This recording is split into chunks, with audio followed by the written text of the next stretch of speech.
नमस्कार. आज आपण रतन टाटा यांच्यावर बोलणार आहोत.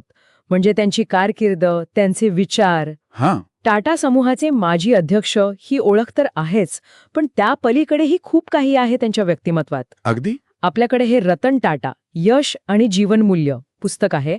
त्या आधारे जरा खोलवर बघूया. म्हणजे त्यांचं यश फक्त व्यावसायिक धोरणांमुळे होतं की आणखी काही होतं? बरोबर. आणि मला वाटतं व्यवसाय आणि मूल्य अं, ही एकत्र कशी राहू शकतात याचं ते उत्तम उदाहरण आहे. त्यांनी टाटा समूहाला फक्त वाढवलंच नाही, तर एक जागतिक ओळख दिली. अगदी ग्लोबल लेव्हलवर नेलं. सुरुवात त्यांच्या काही मोठ्या धाडसी निर्णयांनी करूया का? हं. म्हणजे जॅग्वार लँड रोवर, टिटली, कोरेस्टील एवढ्या मोठ्या आंतरराष्ट्रीय कंपन्या घेण्यामागे काय होतं? हो, म्हणजे विस्तार तर होताच डोक्यात. हं? पण त्याहून जास्त मला वाटतं जागतिक स्तरावर स्पर्धा करण्याची ती एक महत्वाकांक्षा होती. आणि हे फक्त कंपन्या विकत घेणं नव्हतं बरं का. नाही. नाही, म्हणजे त्यात धोका होता मोठा. त्या कंपन्यांना पुन्हा उभं करण्याचं आव्हान होतं. यातून त्यांची ती ग्लोबल विजन दिसते. आणि धाडसी नेतृत्व. डेवू कमर्शियलचं अधिग्रहण पण महत्वाचं होतं. हो, वाटवतोय. आणि दुसरीकडे एकदम वेगळा विचार, टाटा नॅनो, जगातली सर्वात स्वस्त कार. हो, नॅनो. ते फक्त एक प्रोडक्ट नव्हतं खरं तर. नाही, काय होतं मग? ते एक स्वप्न होतं, सामाजिक स्वप्न म्हणता येईल, की प्रत्येक भारतीयाला कार परवडली पाहिजे. अच्छा.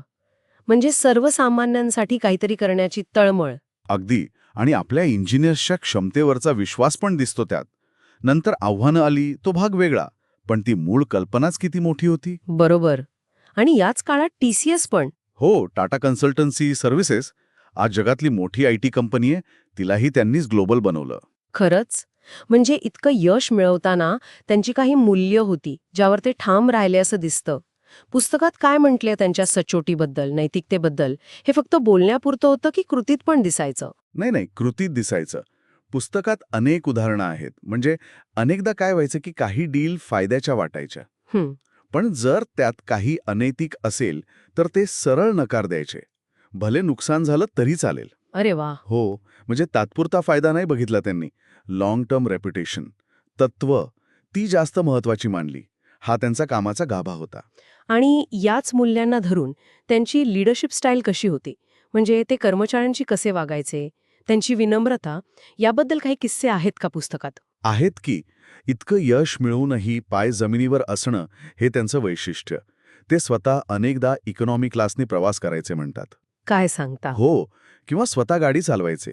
आणि समजा कामाच्या ठिकाणी काही अपघात झाला तर ते स्वतः जाऊन कर्मचाऱ्यांची भेट घ्यायचे, त्यांना धीर द्यायचे. हं.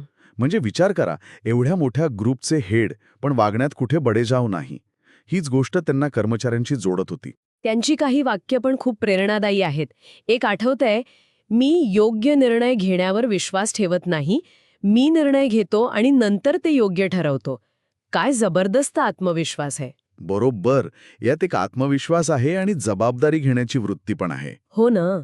आणि दुसरं एक वाक्य, आयुष्यातले चढ उतार आपल्याला पुढे जायला मदत करतात. हे पण महत्वाचं. म्हणजे अपयशाला कसं बघायचं हे शिकवतात. अगदी.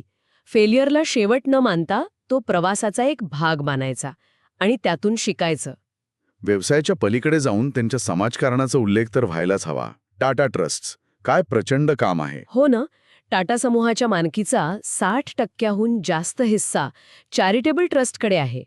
हेच मुळात अविश्वसनीय वाटतं. खरंच. आणि या ट्रस्टच्या माध्यमातून शिक्षण, आरोग्य, गावांचा विकास, कितीतरी क्षेत्रात मोठं काम उभं राहिलंय. IISc बँगलोर. भारतातली प्रमुख विज्ञान संस्था किंवा टाटा मेमोरियल हॉस्पिटल, या सगळ्या संस्था म्हणजे टाटांच्या दातृत्वाचं प्रतीक आहेत. हे फक्त दान नाहीये. तर राष्ट्र उभारणीतलं योगदान आहे. अगदी बरोबर.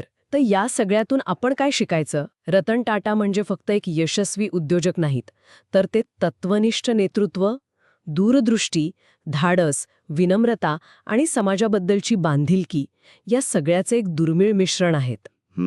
मोठी स्वप्न बघणं, नैतिक मार्गाने चालणं, अपयशातून शिकणं आणि यश मिळवणंही पाय जमिनीवर ठेवणं, हे महत्वाचे धडे मिळतात त्यांच्याकडनं. आणि जाता जाता एक विचार करण्यासारखा मुद्दा आहे. म्हणजे आजच्या जगात जिथे यश म्हटलं की फक्त पैसा, आकडेवारी बघितली जाते, तिथे रतन टाटांच्या आयुष्यातला किंवा नेतृत्वातला कोणता गुण आपल्याला सगळ्यात जास्त महत्वाचा वाटतो? विचार करण्यासारखा प्रश्न आहे हा.